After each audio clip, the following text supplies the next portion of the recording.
Kaixo eta izan zaitezte ongitorriak gure kanalera.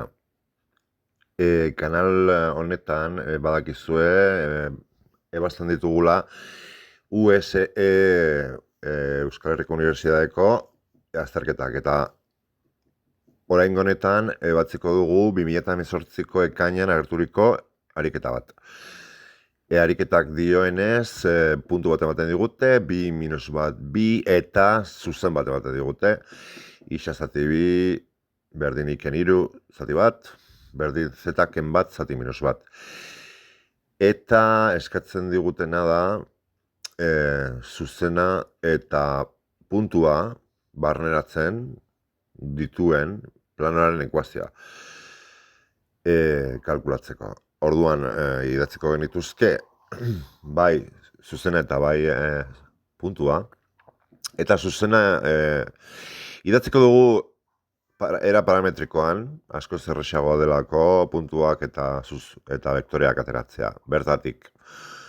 Orduan hori ikusten dugu, vektore bat daukagula, vektore zuzentzailea, bi bat minus bat.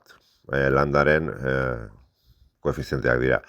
Eta puntu bat, uste dut hemen ez dugula erabiliko, baina puntu bat izango litzateke lambda 0 denean.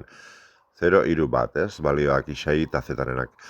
Orduan, vektore bat eratzen dugu, sortzen dugu P puntutik Q puntura. Azkenean erabiliko dugu puntua. Eta horrela lortzen dugu zuzenetik, edo puntutik zuzenera, zuzenetik puntura, vektore bat eraikitzea. Vektore hori behartuko dugu zuzenaren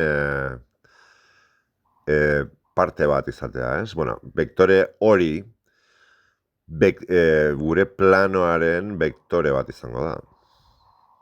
Planoa pasako da puntutik eta zuzena barneratuko duelarik, ez?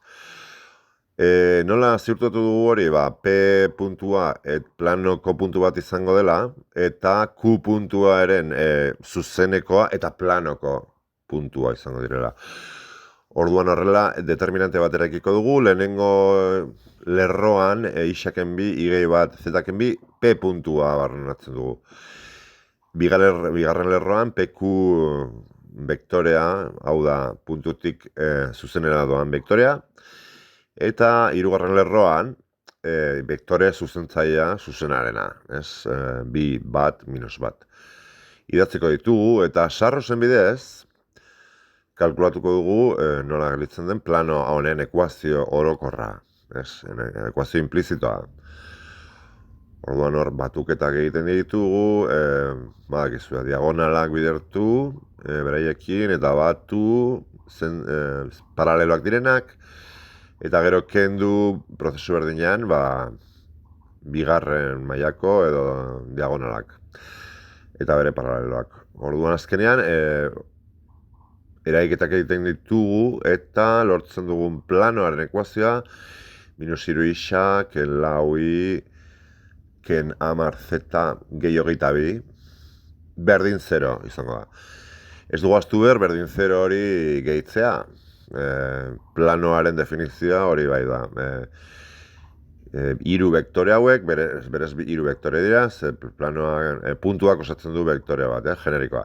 Hiru vektore hauek 0 volumena sortu behar dute, erlieberik ez. Eta ikusiko dugu orain, hiru dimentsiotan nola geldituko litzateken, ematen diguten zuzena, ematen diguten puntua, testuan, eta gero kalkulatu dugun planoaren ekuazioa sartuko genuke programan eta bertan dakagu berdez planoa zuzena eta puntua barneratzen dituelarik. Horrelako azalpena gustoko badituzue, mailazue gustatzen zait botoiari eta arpidutu zaitezte. Mi esker.